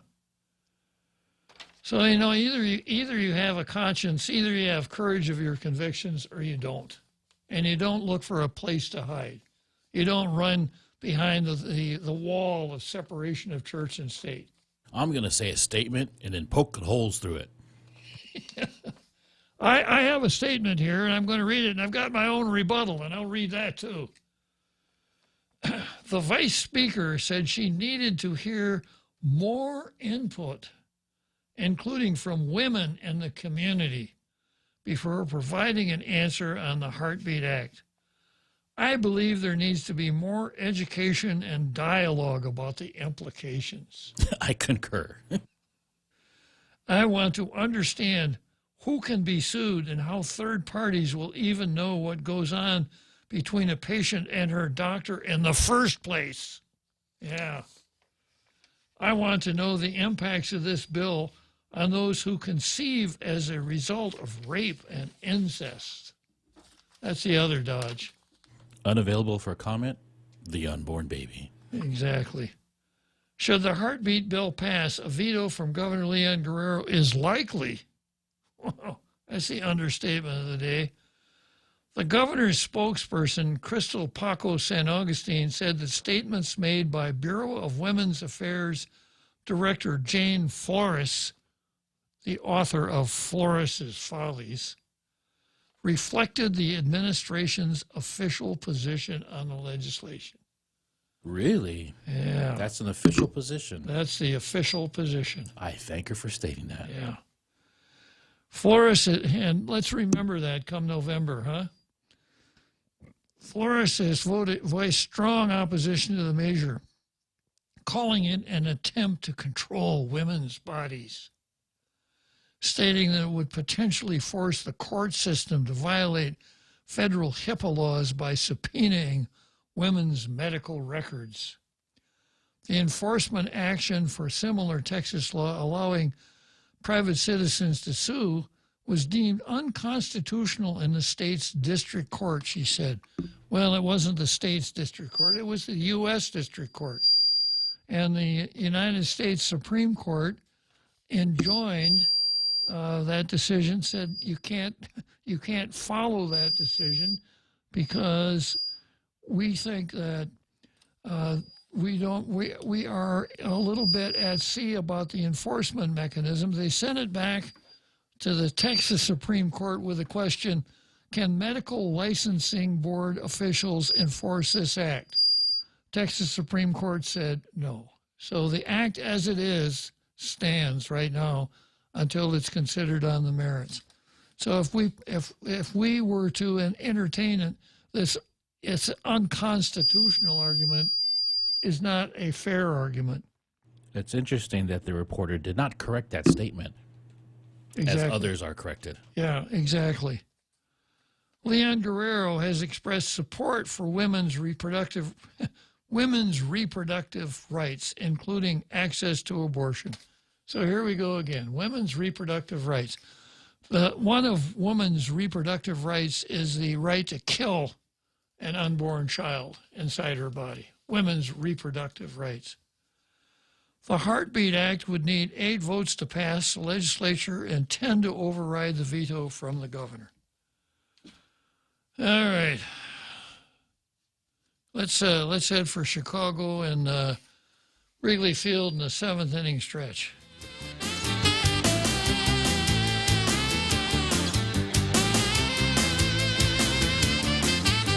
The Federal Reserve is starting to increase interest rates to fight inflation, but they're still so low, making it the perfect time to refinance your home, to lower your rate, and perhaps take advantage of its increased value to put some cash in your pocket during these uncertain times. Cash that you can have the freedom to access when you want, where you want, with your Bank Pacific Visa debit card. Lower your rate with cash in your pocket. Access your cash when you want, where you want, with your Visa debit card. For those put branches, we place roots, and we're rooting for you. Equal housing lender, credit conditions apply. Hey, what did the grilled cheese sandwich say to their date? What'd they say? You make me melt. Oh, so cheesy. But not as cheesy as Subway's latest Eat Fresh, Refresh menu innovation. The new Fresh Melts with 3 times the cheese. Fresh Melts are the cheese lover's holy grail. Fresh Melts combine freshly baked breads and your favorite meats topped with a triple load of cheese. All grilled to warm, toasty perfection. Try the ham and cheese melt, tuna melt, or steak and cheese melt to start. Best of all, you can make any footlong into a fresh melt. At Subway, eat fresh.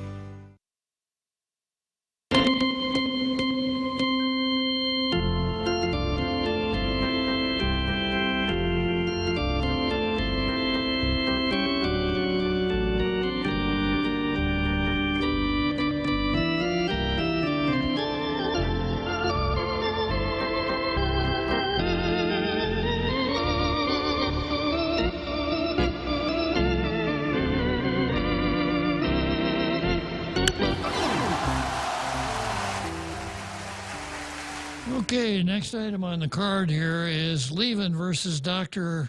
Acoma. But I got to break in here with an important announcement from Gunnar Salas. I just posted on Facebook.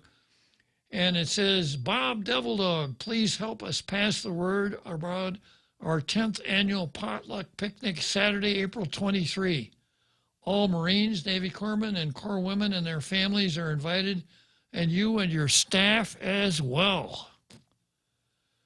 It is located next to the Agate Mayor's office and the post office down at Agate Bloodtown, next to the mayor's office. Starts at 11 a.m. and we start eating at noon up to 8 p.m. Thank you very much for your help in getting the word out. Semper Fi. So they used to do this every quarter at a different location, and it's worth going to if you want to see a bunch of Marines, and what could be a better sight than a bunch of Marines all gathered together, remembering that once a Marine, always a Marine. So, okay, Frank Gunner Salas, I'll keep spreading that word, and I will see you on April 23rd at the gathering. So, Levin versus Dr. Acoma. And I see I got a phone call coming in here. Let me take care of this before I go to the next item on the card. If I got a phone call here. So the article comes from the Post. 3 months after receiving assault complaint against doctor, no case lodged with court. The sexual assault complaint involving a local doctor has apparently seen no movement in a court of law. In fact, no criminal case has been lodged. The complaint involves the alleged 2021 sexual assault of a woman under the medical care of Dr. Acoma, a local doctor with a history of similar allegations in Guam and in the mainland U.S. The woman was the first alleged victim on island to come forward with accusations. She filed complaints against Acoma with the Guam Board of Medical Examiners and the Guam Police Department. While the medical board is still investigating, the police department completed its criminal investigation and forwarded it to the Office of the Attorney General in January 3 months ago. 3 months ago, the cops finished, sent it to the Attorney General's office. Then we have a quote from Katlina Chatfrus, who is the Attorney General's spokeswoman. This still remains the current status. In other words, nothing. She reiterated the following response to the Post on January 12. We communicate with the victims and provide updates directly to them. We are limited in our response to the media because there is currently no case lodged with the court, and I am unable to say at this time how or if a criminal case will move forward. It sounds like they hired Vanessa Williams to do their spokeswoman, to be their spokesperson. We will continue to provide updates to the victim. The complainant has been in communication with the government's victims advocate, but has not any contact from OAG or Assistant Attorney General Basil O'Malley. I think Basil is actually a Deputy Attorney General for criminal prosecution, not an assistant, but a deputy, despite her multiple attempts to follow up on the status of her case. With no case lodged with the Superior Court of Guam, the Post asked the Office of the Attorney General how much time is left to act on the complaint. A logical question. Katlina Chatfrus said the Office of the Attorney General has up to 1 year to lodge misdemeanor charges and 3 years for felony charges.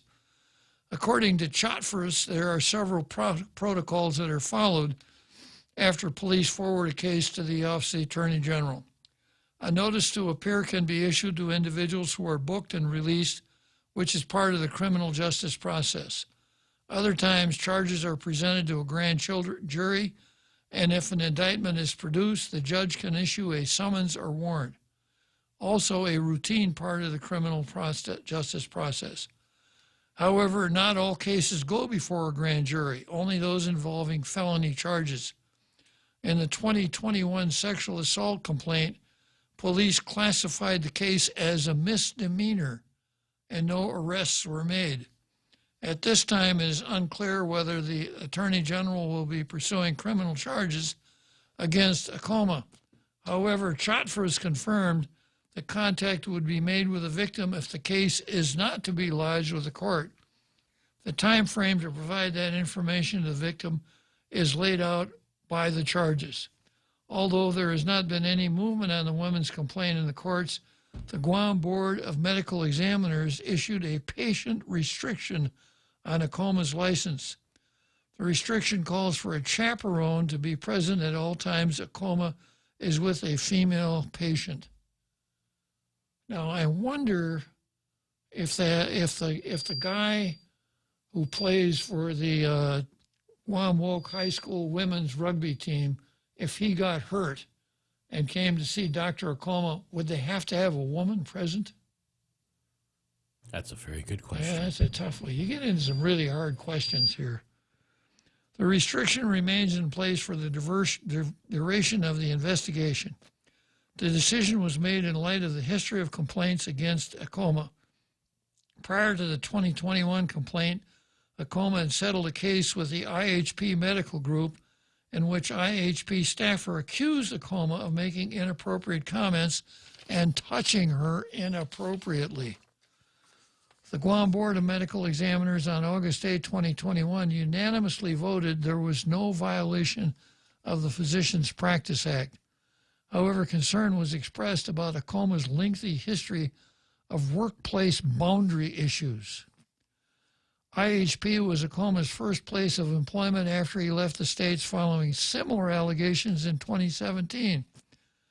Acoma left Iowa for Guam following allegations of sexual misconduct against him that led to the state's medical board to require that a female chaperone accompany him when seeing patients in the state.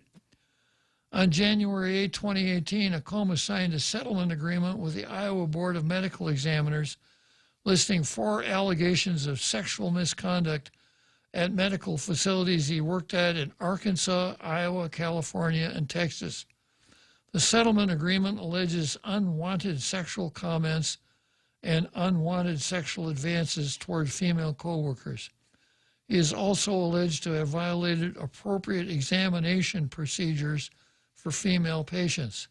Acoma had previously indicated that the allegations in the states carried no merit and were put forward by his ex-wife. So I think we can pretty well depend on our esteemed Attorney General. And once again, with respect to Dr. Acoma, it's not what Levin Camacho did. It's what Levin Camacho didn't do. All right. Okay, next we've got Nicole Chargaloff versus Lou and Josh, sort of.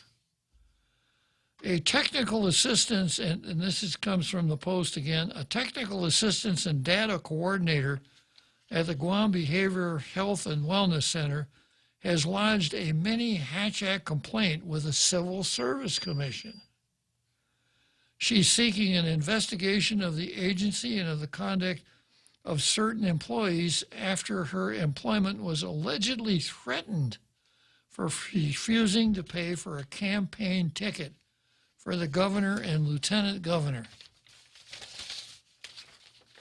The coordinator, Nicole Chargaloff, alleges that on February 23, she received a campaign ticket from a human resources representative that contained a $25 King's Restaurant ticket for Governor Leon Guerrero and Lieutenant Governor Josh Tenario's campaign.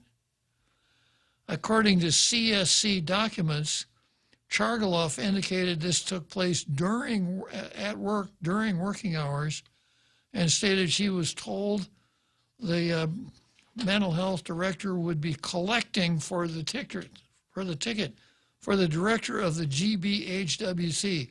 Now that would be Therese Areola. She's the director of the Guam Behavior and Wellness, whatever it's called nowadays. It used to be called mental health. Chargaloff held an unclassified position within the agency, and after she asked not to participate, a, quote, messenger allegedly spoke to her to make her understand why she has her job, and essentially told her that if she did not pay, she would not have a job anymore. Wow! Guam law holds a number of prohibitions on political activities by government employees. While the definition of employee in this statute does not include anyone holding elective office, anyone appointed by the governor, and other exceptions for employees subject to local law on political activity, prohibitions include soliciting or collecting contributions for a political party, partisan political organization, or candidate. The coordinator reportedly submitted her resignation shortly after the February incident. You can't fire me, I quit. But she filed the Manny Hatch Act complaint while she was still employed at GBHWC.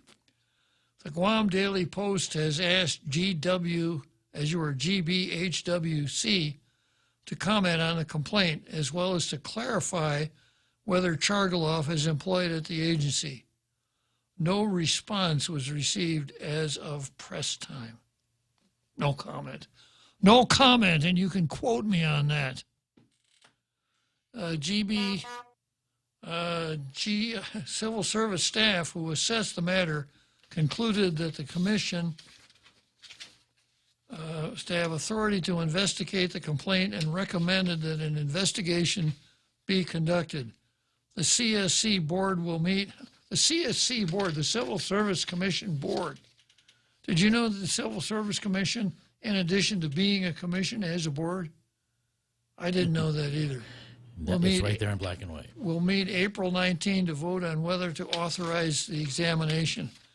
Well, there's a little bit more to this than the story tells you, and that is that our so-called Manny Hatch Act, which is at Chapter 5 of Title 4 of the Government Code, the last section, 5106, no person, whether or not an employee, shall solicit or receive a contribution or distribute literature for any political purpose in any room or building occupied in the discharge of official duties by any person employed by the executive, legislative, or judicial branches of the government.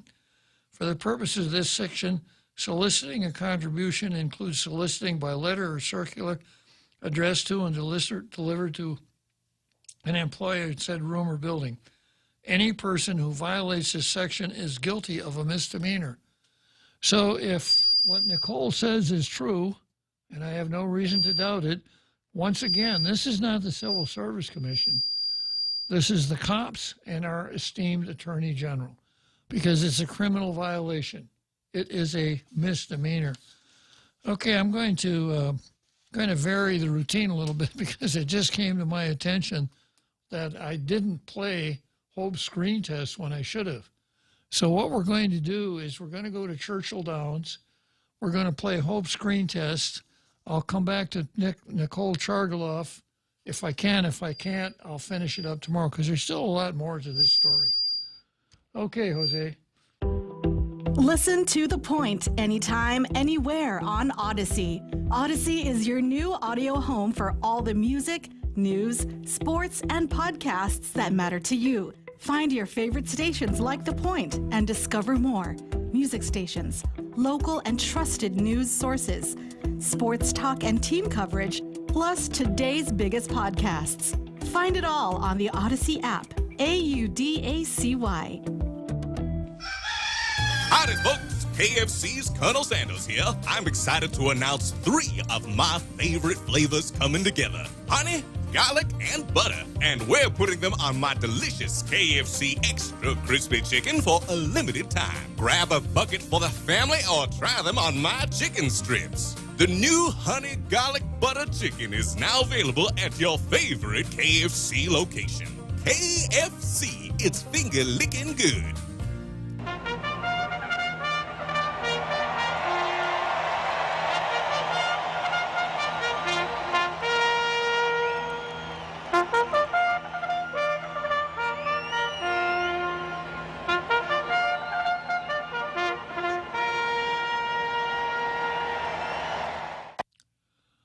Okay, so here we are, Churchill Downs. I got somebody who wants to get on the air before we do Hope's screen test, so no? Okay, so we'll go straight to Hope's screen test.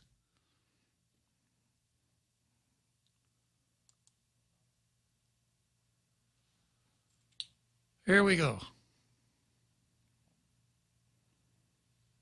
You're nothing but a white colonizer. That's who you are. Colonization is the same thing as slow murder. You're a murderer. That's who you are. Get off my island. Sir, you need to go. You can't be policing people here and telling people how to protest and what to protest for. You need to go. You need to go. I'm against this. Yeah, that's cool, but you cannot be policing people and telling them how to protest and what to advocate for. She has a right to yell. I'm an indigenous tomorrow. I have more rights here than you are. You came here because of the structures of colonialism, asshole. Tayo mamalaw how sige judo ni tano. Di tau how. Waho bini tau. Waho bini magahoga. Waho na short na kay judo bini. Hago tata na short mo bini.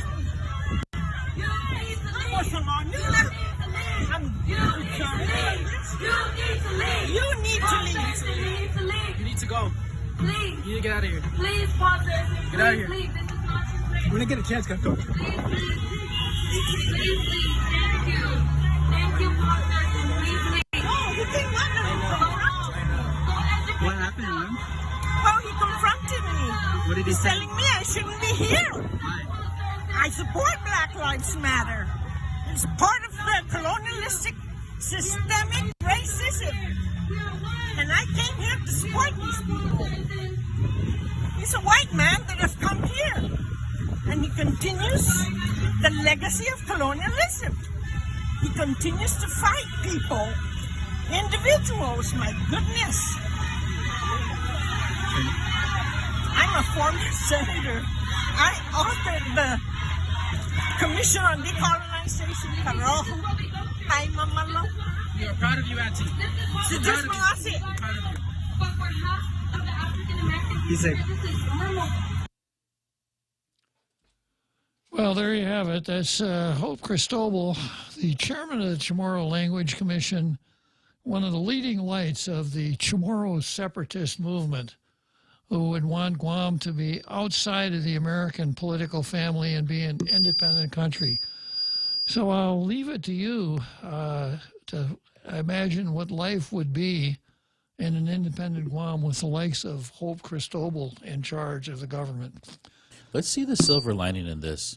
Maybe Black Lives Matter will buy a mansion here on Guam and give it to Hope. Give it to Hope. Yeah, it's very popular because she is a supporter of Black Lives Matter because she's against systemic racism and guys like Paul Zerzan who ought to just leave the island. He got no right being here.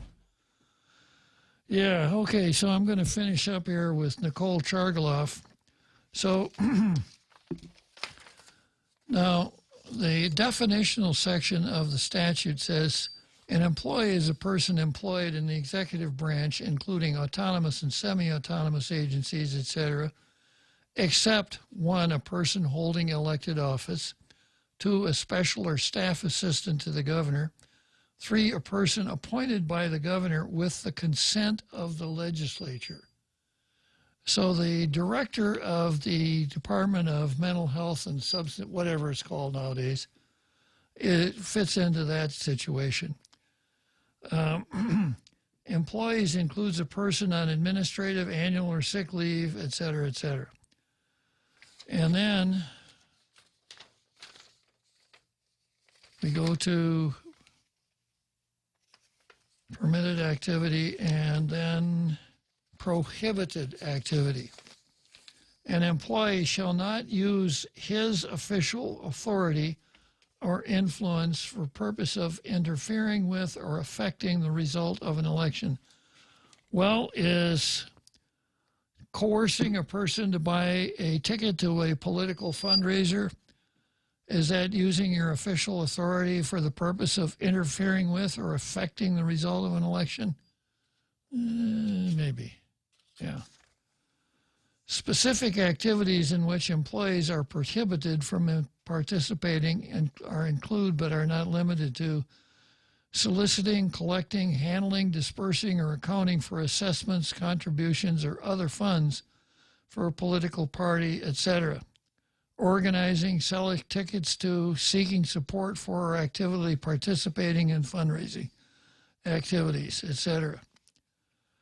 Discharging, promoting, or demoting, or changing the compensation of any employee, or promising or threatening to do so because said other employee advocates or fails to advocate through contribution, voting, otherwise, etc. So, stopping here. Now, as far as the director is concerned, she's not an employee, so she can do the coercing and all the rest of the stuff, right? But the person who approached her and the messenger can't. So those two people then are engaged in prohibited activities. Now, when it comes to the misdemeanor, however, it's a little different. No person, whether or not an employee, shall solicit or receive a contribution or distribute literature, etc. So even the director is not allowed to solicit a contribution or distribute literature, etc. Now, more than likely, a case could be made that if the person who approached Nicole was acting on the orders of the director of the department, take these tickets and sell them out there to everybody, then that guilt would reflect back on the director, a kind of an agency type of agent becoming a principal in the commission of a misdemeanor. So this is not a job for the Civil Service Commission. This is a job for the cops and the Attorney General. Now, here's where the job of the Civil Service comes in. When any person has reason to believe an employee has violated the statute, he may report to the matter to the Civil Service Commission. On receipt of a written report which seems to the commission to warrant an investigation, which seems to the commission. Well, I looked at Nicole's complaint and it doesn't seem, it's kind of a strange standard, isn't it? It's a little wishy-washy. Yeah. Seems to the commission to warrant investigation. The commission may investigate the matter in accordance with the provisions of the rules and procedures, if any, established by the Civil Service Commission. So it went to the commission, and according to this new story,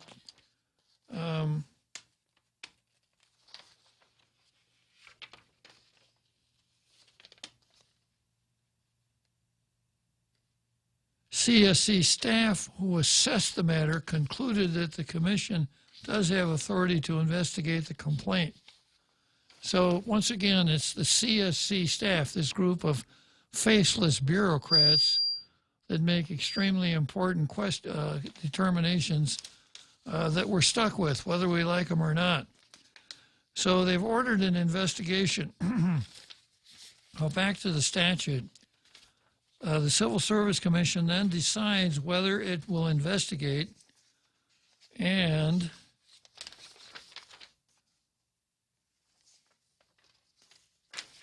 wait a minute here.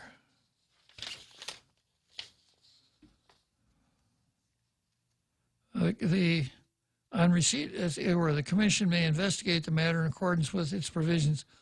All hearings shall be conducted before the entire commission. There's nothing in here about whispering, by the way. The decision of the commission shall include a determination of whether a violation of 5103 has occurred and whether a violation warrants the removal of the employee from his employment. Should the commission determine that removal is not warranted but that a violation did occur, a penalty of not more than 30 days suspension shall be imposed at the direction of the commission. So what the commission can do is they can find out, was there a violation, like Nicole says there was, and if there was, then 2 people could be fired or suspended for as long as 30 days. the matter ought to go to the Attorney General, and if the Attorney General ought to do an investigation, and it looks to me like 3 people, at least on the basis of what could be determined from Nicole's complaint, possibly 3 people could be prosecuted for misdemeanor offenses. And if that doesn't happen, then we might as well forget about the whole political activities laws. And if you stop to think about it, you know, this whole statutory framework is set up for one purpose: to protect the employees of the agencies. Because if it weren't for this, Andrew Jackson said it best after he beat John Quincy Adams, to the victor belong the spoils. So we wouldn't have a merit system. We would have a system where employees advanced because they supported the administration. So this is very important. And I have very little faith that the Attorney General will pick this up and run with it like he ought to. It'll never occur to the Civil Service Commission to say, we got this complaint from Nicole. We thought you'd be interested in it. Your pal, Civil Service Commission Board. All right, I got somebody here in the green room trying to get in. Dr. Tom Poole, on the potential Mini-Hack Act violation and or misdemeanor. Go for it, Tom. Yes, sir. Good afternoon. You know, I don't want to cast any shade on this accusation, but I do find it interesting because having been a government employee for 17 years, the sort of thing that was mentioned there. Now I haven't heard of anybody being threatened with dismissal, but we used to get a lot of pressure to buy tickets to fundraisers and that sort of thing. And it's been a little curious to me that in this administration that completely stopped, and I don't know why, but to my knowledge, there's been none of it. I was never done. I never heard of anybody else being, you know, hey, would you buy? But I had 2 different directors in the past tell me that when they got their jobs, they were told that they were expected to return 10% of their salary in the form of campaign donations. So I think there must be some truth to that. And so I never had, you know, some stranger come and hit me, but I would have, you know, sometimes the directors say, man, I'm really in a jam. You know, I've got to sell $1,000 worth of tickets. Do you think you could help? And it was never, I'm going to do something ugly to you if you don't. It was just, and so I would help them just because I loved our directors, felt sorry for them. But again, that has never happened in the, whatever it is, 3.5 years of this administration that I know of. So, Tom, what you're saying, as far as you're concerned, it's not what the governor did. It's what the governor didn't do. Well, I don't know if that's what I'm saying or not. It's just that I'm a little surprised to hear it now and not hearing it before when it seemed to be so rampant, you know. Yeah.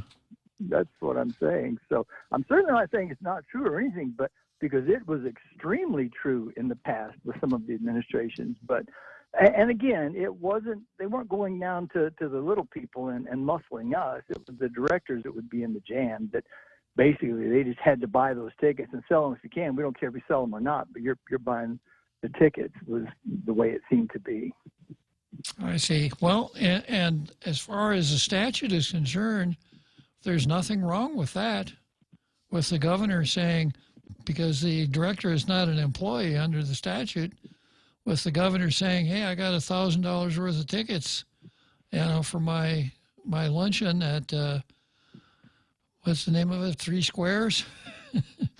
and you need to buy these tickets from me.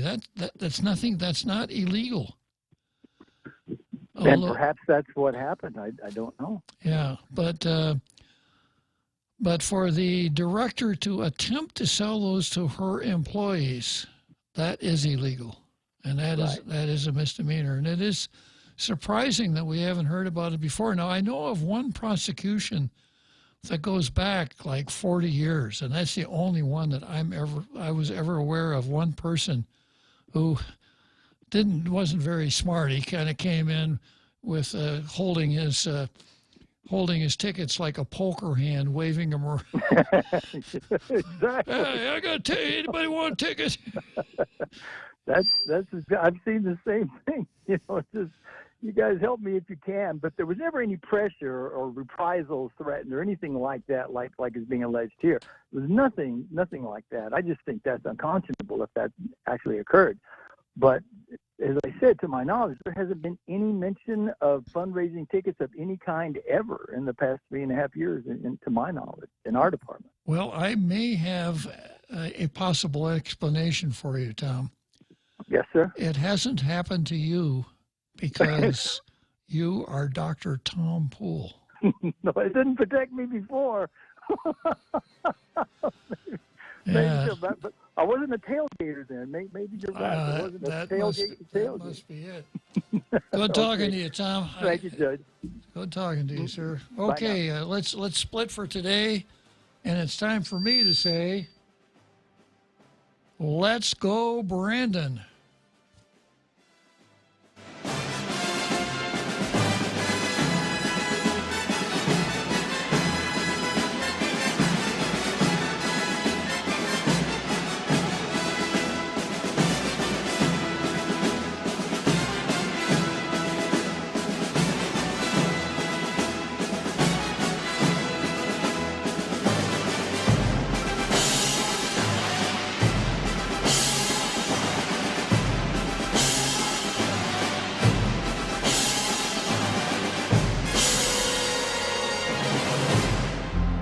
The Point is KUSG, Hagåtña, Guam, 93.3 FM and 104.3 HD3. More Russian attacks. I'm Laura Cantor, Fox News. 5 Russian missiles reportedly hitting the western city of Lviv, Ukraine, Monday morning. Ukraine's President Zelensky, in his nightly address Sunday, urging the world to respond to the torture going on in southern Ukraine. He also called for increased sanctions against Russia. Earlier Sunday, President Zelensky, via a translator, telling CNN State of the Union that Russian troops are launching a major offensive in the Donbass region in the near future. Our grouping that is located in Donbass is one of the best military we have. It is a large grouping, and Russia wants to encircle them and destroy them. It is nearly 40,000 people. It is 44,000 professional military men who survived a great war from the beginning of 2014. Ukrainian forces defying surrender or die demand in Mariupol. Bond set at $25,000 for Joanne Price, a suspect in Saturday's South Carolina mall shooting that injured 14 people. If you post bond, Price will be on house arrest and will be allowed to go to work wearing an ankle monitor. 9 people were injured in a shooting at a nightclub in Hampton County, South Carolina, early Sunday. 2 17-year-old males killed in a mass shooting at a house party in Pittsburgh, Pennsylvania, early Sunday morning. A mushroom hunter finding a young boy's dead body in a wooded area in southern Indiana Saturday night. Monday is the deadline to file federal taxes. The deadline to file your 2021 income tax report is 3 days later than the normal April 15th deadline. The IRS is prepared to receive tens of millions of last-minute filings. The National Society of Tax Professionals advises people who haven't finished their taxes by now they might be better off filing an extension. Fox's Ashley Strohmeyer. The last day to file an extension is October 17th, 2022. America is listening.